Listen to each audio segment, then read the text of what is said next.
আসসালামু আলাইকুম। ওয়ালাইকুম সালাম। 1971 সালে দেশ স্বাধীন হয়েছিল। পুনরায় 2024 সালে ছাত্র জনতা এবং বিএনপির সকল অঙ্গসহযোগী সংগঠনের নেতৃত্বে যেভাবে দেশ স্বাধীন হয়েছে, এটার আসলে পার্থক্যটা কি? অনেক পার্থক্য আছে, এটা আপনারাও দেখছেন, সাধারণ জনগণও দেখছে। নতুন করে এই আওয়ামী লীগের অত্যাচারী ক্ষমতা দখলকারী সরকারকে আমরা গেল 5ই আগস্ট এইভাবেই জনতার মাধ্যমে জনতার সাথে হাতে হাত মিলিয়ে পতন ঘটিয়েছিলাম। এই দিনের স্মরণে আজকে আমরা শহীদদের স্মরণে এই সমাবেশে যোগ দিয়েছি হাজী আনোয়ার সাহেব এবং শ্যামলের নেতৃত্বে। ছাত্রছাত্রী যারা নিহত হয়েছে, যারা আহত হয়েছে, তাদের জন্য শোক জানাই, তাদের জন্য প্রচুর শোক জানাই, আমরা প্রচুর শোকাহত। এই যে ব্যবসায়ী সংগঠনকে নিয়ে আপনার কি বার্তা কি?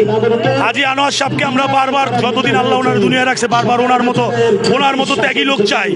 আমাদের ব্যবসায়ীদের কান্ডারি চাই, হাজী আনোয়ার সাহেবকে চাই, যার কোনো বিকল্প নাই। চাঁদাবাজি বন্ধ হলে কি করে? চাঁদাবাজি হাজী আনোয়ার সাহেবের নেতৃত্বে আমরা সবাই মিলে একত্রিত হয়ে আনোয়ার সাহেবের নেতৃত্বে বন্ধ করেছি। হাজী আনোয়ার সাহেব এই চাঁদাবাজি সম্পূর্ণরূপে উত্থান করেছে। একজন যুবক, এই যুবকদেরকে নিয়ে আপনার চিন্তা ভাবনা কি? সামনে তারেক রহমানের নির্দেশনা অনুযায়ী যুবকদের নিয়ে আমরা আগে বাড়বো ইনশাল্লাহ। দোয়া চাই সকলের।